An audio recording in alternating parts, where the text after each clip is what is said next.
I did. Or at least I proved something, enough for John to suggest we keep the conversation going with a stroll to a second spot, a bookstore with a wine bar, the right kind of cheeky.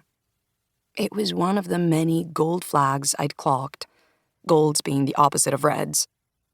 There was the magnified blue of his eyes, the fact that he had some, but thank God not too much, product in his wavy hair, the way he tucked his corporate-ish shirt into his tight-ish jeans, but knew adding a belt would have been one step too far, especially for a Saturday. And actual important stuff, too.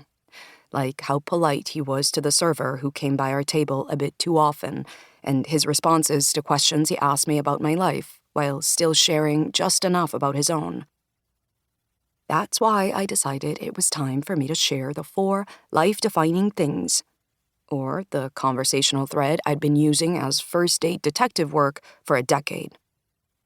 Fine, John said, but if one of the 4 is that you're cats, not dogs, I'm out. It was the kind of response I was always finger-crossing to hear. Cute, but not in a condescending way. A Harrison Ford character response. I'm dogs, I said. And thing number 1 is that I will live in Italy someday. John's eyebrows did a little rise and fall. It made me want to kiss him immediately. Why's that? He asked. First, I'm 100% Italian on my mom's side. Second, if I could live inside a movie, it would be Roman Holiday. But mostly because my Nonna and Pop once took my sister, Annie, and me there for an entire month. We stayed on Nonna's family farm outside Salerno, picked wine grapes every day, and made pasta every night, and I swore on the plane ride home that I'd live there someday. Noted. And approved, said John, then quickly, not that you need my approval. This guy is good. Moving on to number 2, I said, sliding ever so slightly closer to John in the circular booth we were sharing. If I had any real singing ability, and I do not, I would be a singer. Like, drop out of college to tour shitty bars across the country style.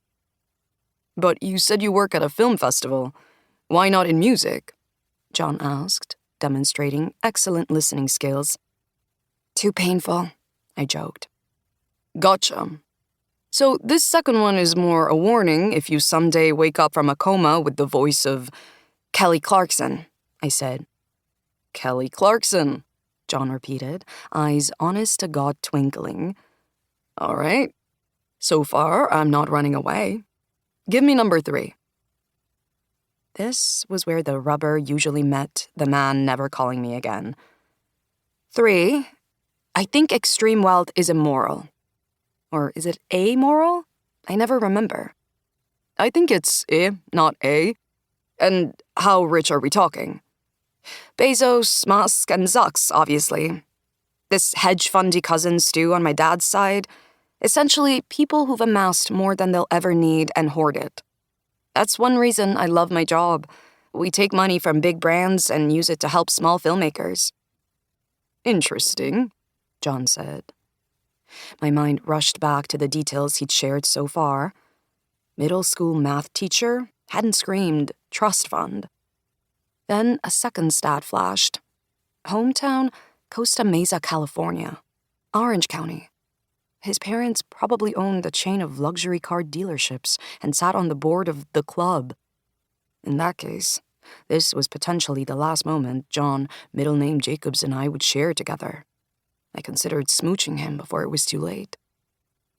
Well, I spent 7 years working for a hedge fund run by a guy like this cousin of yours before the market crashed. He started.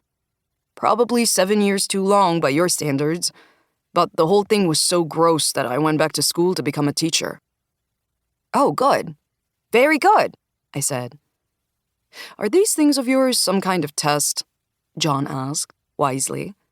Yes, I said, because I was too buzzed off Sauvignon Blanc and this man's pitch-perfect answers to lie. Now, I want to issue a disclaimer for the 4th and final thing. It's about marriage, but don't read into it. John leaned his very solid body in, squinted his baby blues, and said,